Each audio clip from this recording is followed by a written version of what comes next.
तो दोस्तों छठे महीने के बाद भी हम सेम प्रोसीजर फॉलो करेंगे जो हमने तीसरे महीने में किया था। हम इस तीनों इंटरेस्ट को ऐड करके यहाँ पे डाल देंगे। तो ये ऑटो सम का मैंने यहाँ पे फॉर्मूला डाल दिया है और ये तीन सेल्स सेलेक्ट कर लिए हैं।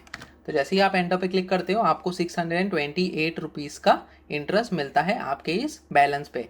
दोस्तों आज के इस वीडियो में हम देखेंगे आरडी यानी कि रिकरिंग डिपॉजिट्स। किस हिसाब से रिकरिंग डिपॉजिट्स में आपका हर महीने अमाउंट डिपॉजिट होता है और हर महीने आपका मंथली इंटरेस्ट कैलकुलेट होता है।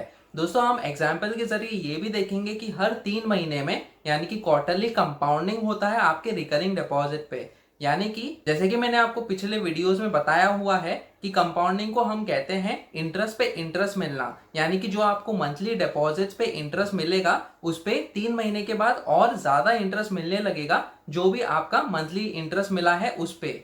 दोस्तों फिर अगले 3 महीने बाद यानी कि 6 महीने बाद वापस से आपका मंथली इंटरेस्ट ऐड होगा और उस पे और ज्यादा इंटरेस्ट आपको मिलने लगेगा। तो दोस्तों ये सारी चीजें हम देखेंगे हमारे एक्सेल फाइल के एग्जांपल्स के जरिए जो कि मैं आपको इस वीडियो में दिखाने वाला हूँ। दोस्तों इस वीडियो को अंत तक देखिए ताकि आपको समझ में आए कि किस तरीके से आपके रिकरिंग डिपॉजिट्स में हर महीने मंथली इंटरेस्ट कैलकुलेट होता है और क्वार्टरली कंपाउंडिंग का बेनिफिट आपको मिलता है। दोस्तों अगर आप बिगिनर हो या फिर प्रोफेशनल हो और स्टॉक मार्केट में या फिर शेयर्स में इन्वेस्ट करते हो तो आपको तो पता है कि शेयर्स कितने वोलाटाइल होते हैं, कितना उतार चढ़ाव होता है इनमें और इसकी कोई गारंटी नहीं होती कि जो आप इन्वेस्ट करने वाले हो, जो आपका प्रिंसिपल अमाउंट है वो आपको वापस मिलेगा भी या नहीं। लेकिन आरडी जो कि रिकरिंग डिपॉजिट्स एक ऐसी चीज है कि आपका जो प्रिंसिपल अमाउंट है वो तो गारंटीड आपको मिलेगा ही, प्लस आपको जो इंटरेस्ट आप गेन करते हो आपके रिकरिंग डिपॉजिट के टेन्योर पे वो भी आपको साथ में मिलेगा। दोस्तों समझो अगर आपके दिमाग में एक गोल है, समझो अगर आपको 10 महीने में 50,000 रुपए की जरूरत पड़ेगी, आपको 50,000 रुपए इकट्ठा करना होगा, तो आपके पास दो ऑप्शन है। या तो आप हर महीने रिकरिंग डिपॉजिट के द्वारा 5,000 रुपए का अमाउंट डिपॉजिट कर सकते हो और 10 महीने के लिए आपका जो 50,000 रुपए का अमाउंट है वो इकट्ठा हो जाएगा अलॉन्ग विथ जो आपको इंटरेस्ट मिलेगा रिकरिंग डिपॉजिट पे उस पे। दूसरा ऑप्शन ये है दोस्तों कि आप शेयर्स में भी इन्वेस्ट कर सकते हो और 10 महीने में आपका जो 50,000 रुपए का अमाउंट है वो अपने आप ही इन्वेस्ट होते रहेगा अगर आप हर महीने 5,000 रुपए का अमाउंट इन्वेस्ट करते हो तो। लेकिन दोस्तों शेयर्स में रिस्क होता है, जैसे कि मैंने आपको बताया कि आपका जो प्रिंसिपल अमाउंट है उसकी भी गारंटी नहीं है कि आपको वो वापस मिलेगा या नहीं, इंटरेस्ट तो दूर की बात होती है। तो दोस्तों इसमें बेस्ट ऑप्शन यही रहेगा कि आप रिकरिंग डिपॉजिट खोल के आराम से 5,000 रुपए का अमाउंट डिपॉजिट करते रहो हर महीने और 10 महीने बाद आपको 50,000 रुपए का जो अमाउंट है वो आपके अकाउंट में अपने आप ही क्रेडिट हो जाएगा। तो दोस्तों इसी प्रकार के गोल्स के लिए हम रिकरिंग डिपॉजिट्स का उपयोग कर सकते हैं। हम रिकरिंग डिपॉजिट्स को यूज कर सकते हैं ताकि हमारा प्रिंसिपल अमाउंट भी गारंटीड हो और हमें थोड़ा सा इंटरेस्ट भी मिल जाए। दोस्तों और एक इंपॉर्टेंट चीज रिकरिंग डिपॉजिट में ये होती है कि एक साइकोलॉजिकल फैक्टर भी होता है। समझो अगर आपको 50,000 रुपए की राशि 10 महीने बाद चाहिए और अगर आपने रिकरिंग डिपॉजिट नहीं खोला है तो 10 महीने बाद आपकी जेब से एकदम से 50,000 रुपए आपको निकालने पड़ेंगे और उस समय आपको साइकोलॉजिकली थोड़ा सा लगता है कि ये जो 50,000 रुपए का अमाउंट है ये कुछ ज्यादा ही बड़ा है। और दूसरी तरफ अगर आपने पहले महीने से ही 5,000 रुपए का अमाउंट डिपॉजिट किया होता तो 10 महीने में आपके 50,000 रुपए इकट्ठे हो जाते और फिर उसी 50,000 रुपए को आप यूज कर सकते थे अपने काम के लिए। तो दोस्तों इसी प्रकार के गोल्स के लिए हमें रिकरिंग डिपॉजिट्स यूज करना चाहिए। हमें हमेशा याद रखना चाहिए कि हमारे दिमाग में एक पर्टिकुलर गोल है और उसी गोल के लिए हम रिकरिंग डिपॉजिट को ओपन कर रहे हैं। तो चलिए दोस्तों अब हम बढ़ते हैं अपने एग्जाम्पल की तरफ जो कि मैं आपको एक्सेल फाइल में बताऊंगा कि किस प्रकार से आपका मंथली इंटरेस्ट जो है वो कैलकुलेट होगा रिकरिंग डिपॉजिट में और क्वार्टरली कंपाउंडिंग का बेनिफिट आपको मिलते रहेगा। मैं अभिलाष गुप्ता स्वागत करता हूं आपका मेरे इस वीडियो में फिनकैलसी टीवी पर। तो चलिए शुरू करते हैं। तो दोस्तों जैसे कि आप देख सकते हो यहाँ पे एक्सेल फाइल में मैंने थोड़े से ऑलरेडी लेबल्स डिफाइन किए हुए हैं। ये जो अमाउंट का लेबल है दोस्तों यहाँ पे हम अमाउंट डालेंगे जो कि आप हर महीने अपना डिपॉजिट करोगे रिकरिंग डिपॉजिट्स में। और दोस्तों यहाँ पे जो है ये इंटरेस्ट परसेंटेज है जो यहाँ पे हम डालेंगे 5% का इंटरेस्ट रेट हम लेंगे दोस्तों एक इंपॉर्टेंट चीज़ नोट करने की ये है कि ये एनुअल इंटरेस्ट रेट है, तो हमें महीने का इंटरेस्ट रेट चाहिए होगा, तो वो हम कैलकुलेट करेंगे यहाँ पे। तो उससे पहले मैं आपको बाकी के लेवल्स भी बता देता हूँ। ये जो है ये मंथली लेवल्स हैं, तो हम एग्जाम्पल में ये देखेंगे कि हम 1 साल का रिकरिंग डिपॉजिट का जो अकाउंट है वो ओपन करेंगे, तो ये 12 महीने के लिए आपको डिपॉजिट करना होगा। ये पूरे आपके डिपॉजिट्स आएंगे इस कॉलम में। इस कॉलम में आपका मंथली इंटरेस्ट आएगा और हर 3 महीने में दोस्तों आपका कंपाउंडिंग होगा। तो मैं क्या करता हूँ, ये जो 3 सेल्स हैं, month 3, month 6, month 9 and month 12, इसको मैं यहाँ पे कलर कर देता हूँ सो दैट हमको पता चले कि इन मंथ्स में कंपाउंडिंग होने वाला है। ये वाला जो कॉलम है ये आपको टोटल इंटरेस्ट बताएगा कि आपका टोटल इंटरेस्ट कितना हुआ है अभी तक, और ये वाला जो कॉलम है इसमें हम बैलेंस ऐड करेंगे दोस्तों। तो दोस्तों एग्जाम्पल के तौर पे मैं 10,000 का रिकरिंग डिपॉजिट का जो एग्जाम्पल है वो ले लेते हैं कि आप हर महीने 10,000 का जो अमाउंट है वो डिपॉजिट करोगे। तो दोस्तों आगे बढ़ने से पहले मैं आपको इंटरेस्ट का जो फॉर्मूला है जो यहाँ पे यूज होने वाला है वो मैं बता देता हूँ, जो मैंने पिछले वीडियोज में भी आपको बताया है। तो सिंपल इंटरेस्ट का एक फॉर्मूला होता है दोस्तों। तो ये जो आपका इंटरेस्ट है वो कैलकुलेट होगा, आपका जो अमाउंट है उसको हम मल्टीप्लाई करेंगे आपका इंटरेस्ट रेट से, और फिर हम इस नंबर को डिवाइड करेंगे 100 से। तो दोस्तों ये बहुत ही सिंपल फॉर्मूला है इंटरेस्ट कैलकुलेशन का, जो हम मंथली इंटरेस्ट कैलकुलेशन में भी यूज करने वाले हैं आज के इस वीडियो में रिकरिंग डिपॉजिट्स में। तो दोस्तों यहाँ पे जो आपका डिपॉजिट है वो 10,000 का डिपॉजिट हो जाता है, तो मैं ये 10,000 का जो वैल्यू है वो ले लेता हूँ इस सेल में। और इसी प्रकार से आपका ये जो इंटरेस्ट है ये मंथली इंटरेस्ट है दोस्तों। तो मंथली इंटरेस्ट लाने के लिए हमें क्या करना होगा, जैसे कि मैंने आपको बताया कि ये 5% का जो इंटरेस्ट रेट है वो एनुअल इंटरेस्ट रेट है, यानी कि 12 महीने का इंटरेस्ट रेट है। तो हमको इस इंटरेस्ट रेट को डिवाइड करना होगा 12 से, तो हमें मंथली इंटरेस्ट मिलेगा। और दोस्तों इस मंथली इंटरेस्ट को ही हम यूज करेंगे अपने इस फॉर्मूला में, जो कि मैंने आपको इंटरेस्ट रेट का यहाँ पे फॉर्मूला दिया है इंटरेस्ट कैलकुलेट करने का। और ये जो इंटरेस्ट रेट है उसमें मंथली इंटरेस्ट का जो वैल्यू है वो यूज होगा दोस्तों। तो यहाँ पे क्या करना होगा हमें, जैसे कि हमारा फॉर्मूला है, हमें अमाउंट को मल्टीप्लाई करना होगा अपने मंथली इंटरेस्ट रेट से, और फिर हम इसको डिवाइड करेंगे 100 से। तो दोस्तों जो नंबर हमको मिलेगा वो होगा मंथली इंटरेस्ट। तो जैसे कि आप देख सकते हो 41.66 आपको मंथली इंटरेस्ट मिला है 10,000 के डिपॉजिट पे। तो दोस्तों इसी प्रकार से दूसरे महीने में भी आपका क्या होगा कि जो पिछला डिपॉजिट किया हुआ है आपने पहला महीने का वो, प्लस आप जो डिपॉजिट करने वाले हो दूसरे महीने में वो, तो ये दोनों चीज़ों को मिला के आपका 20,000 का डिपॉजिट हो जाता है। अब 20,000 पे आपको इंटरेस्ट कैलकुलेट करना होगा यहाँ पे। तो जल्दी से मैं इसको भी कैलकुलेट कर देता हूँ। हम अमाउंट को मल्टीप्लाई करेंगे अपने मंथली इंटरेस्ट रेट से, और फिर हम डिवाइड करेंगे 100 से। तो ये जो 83.33 का इंटरेस्ट मिला है आपको, ये फर्स्ट और सेकंड दोनों मंथ्स के लिए मिला है। उसी प्रकार से अब हम क्या करेंगे कि आपका जो 20,000 का डिपॉजिट है वो, उसमें आप ऐड करोगे अपना मंथली डिपॉजिट, और आपका टोटल डिपॉजिट हो जाएगा 30,000। और इसी अमाउंट पे आपको मल्टीप्लाई करना है आपके मंथली इंटरेस्ट रेट से हमारे फॉर्मूला के हिसाब से, और फिर हम डिवाइड करेंगे 100 से। तो दोस्तों ये जो 3 इंटरेस्ट आपको दिख रहे हैं फर्स्ट, सेकेंड और थर्ड मंथ के लिए हमने ऑलरेडी कैलकुलेट किया हुआ है। अब ये जो टोटल इंटरेस्ट है दोस्तों, अब क्या है कि ये मंथ 3 में आपका कंपाउंडिंग होगा, यानी कि ये सारे इंटरेस्ट ऐड हो जाएंगे। तो जल्दी से मैं इन सबको ऐड कर देता हूँ इस सेल में, जो कि टोटल इंटरेस्ट का सेल है।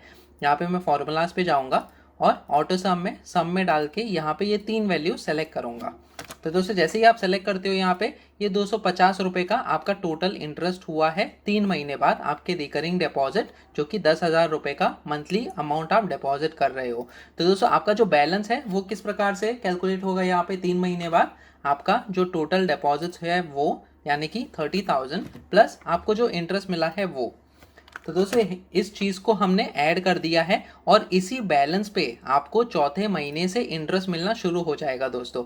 तो दोस्तों ये बहुत ही इंपॉर्टेंट चीज़ है, क्योंकि ये तीसरे महीने में, जैसे मैंने आपको बोला कि क्वार्टरली कंपाउंडिंग होता है रिकरिंग डिपॉजिट में, मोस्ट ऑफ द बैंक्स आपको क्वार्टरली कंपाउंडिंग ही देती है, और इसी हिसाब से आपका तीसरे महीने में जो इंटरेस्ट है वो ऐड हो जाता है आपके डिपॉजिट में, और उस इंटरेस्ट पे और डिपॉजिट्स पे आपको और इंटरेस्ट मिलना शुरू हो जाता है दोस्तों। तो वही चीज़ हम देखेंगे चौथे महीने से। हम क्या करेंगे कि यहाँ पे आपका जो बैलेंस है वो हम 30,250 लेंगे। पहले हम ये वाला बैलेंस ले रहे थे जो आप डिपॉजिट कर रहे थे, लेकिन आपका जो अभी बैलेंस होगा चौथे महीने से वो होगा आपका 30,000 प्लस 250 का जो इंटरेस्ट मिला है वो। तो इसको हम ऐड करेंगे आपका मंथली डिपॉजिट, जो आप चौथे महीने के लिए भी ऐड करने वाले हो अपने रिकरिंग डिपॉजिट के अकाउंट में। तो इसे ऐड करने के बाद आपका जो टोटल बैलेंस रह जाता है वो होता है 40,250। अब आपको इस पे इंटरेस्ट कैलकुलेट करना है दोस्तों।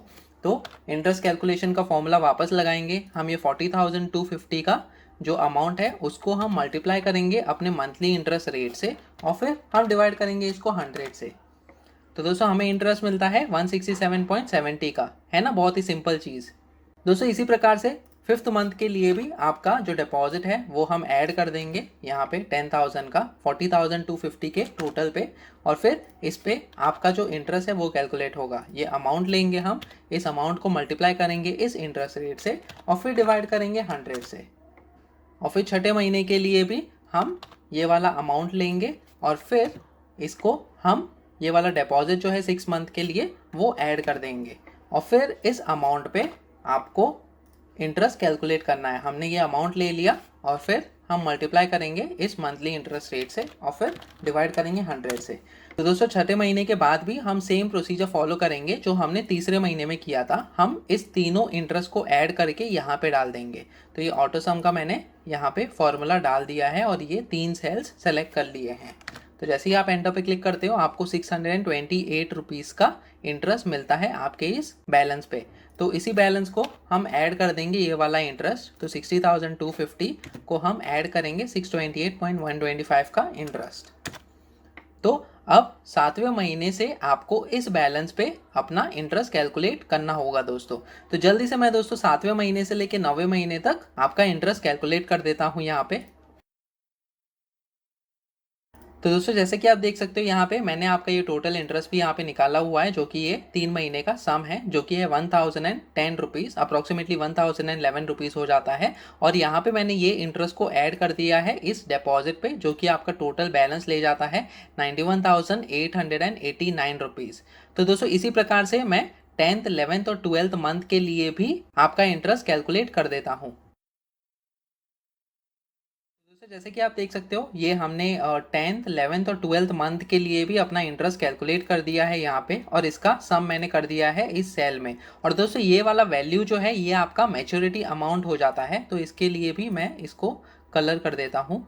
तो ये जो अमाउंट है मैच्योरिटी अमाउंट ये होता है आपका 1,23,287.71। तो दोस्तों इतना आपको एज अ मैच्योरिटी अमाउंट मिलेगा अगर आप 10,000 रुपये का रिकरिंग डिपॉजिट ओपन करते हो और जिसका इंटरेस्ट रेट 5% है एनुअल इंटरेस्ट रेट। और इसी हिसाब से आपका इंटरेस्ट कैलकुलेट होते रहता है बेस्ड ऑन क्वार्टरली कंपाउंडिंग, अगर बैंक आपको क्वार्टरली कंपाउंडिंग का बेनिफिट देती है आपके रिकरिंग डिपॉजिट पे। तो दोस्तों जल्दी से मैं ये जो इंटरेस्ट आपको मिला है इसका भी सम करके देख लेते हैं हमारा टोटल इंटरेस्ट कितना हो जाता है। तो दोस्तों आपको 3,287 रुपीज़ का इंटरेस्ट मिलता है आपके 1 साल के रिकरिंग डिपॉजिट पे, और हर महीने आपको 10,000 का जो अमाउंट है वो डिपॉजिट करना होता है। दोस्तों और एक इंपॉर्टेंट चीज़ यहाँ पे नोट करने की ये है कि आपको जो इंटरेस्ट रेट मिलता है आपके रिकरिंग डिपॉजिट पे वो आपके पूरे टेन्योर में फिक्स रहता है। जैसे कि पीपीएफ और सुकन्या समृद्धि योजना अकाउंट या फिर SCSS जो कैलकुलेटर मैंने आपको पिछले वीडियोस में बताए हैं, उनमें क्या होता है कि हर क्वार्टर में आपका जो इंटरेस्ट रेट है वो रिव्यू किया जाता है गवर्नमेंट की तरफ से, और उस क्वार्टर में कितना इंटरेस्ट रेट आता है उसके हिसाब से आपका जो इंटरेस्ट है वो कैलकुलेट होता है। लेकिन रिकरिंग डिपॉजिट में आपका इंटरेस्ट रेट फिक्स ही रहेगा। जिस टाइम आप अपना रिकरिंग डिपॉजिट ओपन करोगे उस टाइम का क्या रेट चल रहा है टेन्योर पे बेस्ड आपको वही इंटरेस्ट रेट मिलेगा, और उसी हिसाब से आपका इंटरेस्ट कैलकुलेट होगा आपके पूरे टेन्योर में। दोस्तों इसी प्रकार से आप मेरे दूसरे वीडियोस भी देख सकते हो जिसमें मैंने आपको ये समझाया कि किस प्रकार से आप अपने पीपीएफ अकाउंट में अपना इंटरेस्ट कैलकुलेट कर सकते हो। पीपीएफ अकाउंट में भी आपका मंथली इंटरेस्ट कैलकुलेट होता है, लेकिन उसका जो कंपाउंडिंग होता है दोस्तों वो हर साल में होता है। तो जैसे रिकरिंग डिपॉजिट में हर 3 महीने में होता है, तो पीपीएफ अकाउंट में हर 12 महीने में होता है और मार्च के अंत में होता है उसका कंपाउंडिंग। इसी प्रकार से आप मेरा दूसरा वीडियो देख सकते हो जिसमें मैंने आपको समझाया कि सेविंग्स अकाउंट में आपका किस प्रकार से डेली इंटरेस्ट कैलकुलेट होता है और हर 3 महीने में या फिर 6 महीने में वो इंटरेस्ट आपको आपके अकाउंट में क्रेडिट कर दिया जाता है। इसी प्रकार से सीनियर सिटीजन्स के लिए मैंने SCSS जो कि सीनियर सिटीजन सेविंग स्कीम है उसमें आपका इंटरेस्ट कैसे कैलकुलेट होता है ये भी मैंने आपको समझाया एक वीडियो में। मैंने दूसरे वीडियो में एक समझाया कि किस प्रकार से आपका जो फिक्स डिपॉजिट है उसमें आपका इंटरेस्ट कैलकुलेट होता है। तो दोस्तों ये सारे वीडियोस आप देख सकते हो जिसके लिंक्स मैंने ऑलरेडी डिस्क्रिप्शन सेक्शन में दिए हुए हैं। तो दोस्तों जैसा कि हमने देखा अपने एग्जाम्पल में एक्सेल फाइल के जरिए कि किस प्रकार से आपका जो अमाउंट है वो डिपॉजिट होते जाता है हर महीने और उस पे आपको मंथली इंटरेस्ट मिलते जाता है और हर 3 महीने बाद हर क्वार्टर में आपको जो उसका इंटरेस्ट है उस पे और इंटरेस्ट मिलेगा कंपाउंडिंग के जरिए। तो दोस्तों इसी को हम कहते हैं मैजिक ऑफ कंपाउंडिंग, यानी कि इंटरेस्ट पे इंटरेस्ट मिलना। तो दोस्तों आज की इस वीडियो में इतना ही। अगर आपको ये वीडियो पसंद आया तो प्लीज़ इसे लाइक कीजिए, शेयर कीजिए अपने दोस्तों के साथ, कमेंट करके पूछिए अगर आपकी कोई क्वेरीज हो, और हाँ, अगर आप इस चैनल पे नए हो तो सब्सक्राइब कीजिए मेरे यूट्यूब चैनल फिनकेसी टीवी को, ताकि आगे आने वाली ऐसी वीडियोस आप देख सकें। फिर मिलेंगे किसी और पर्सनल फाइनेंस रिलेटेड टॉपिक को लेकर, तब तक के लिए धन्यवाद।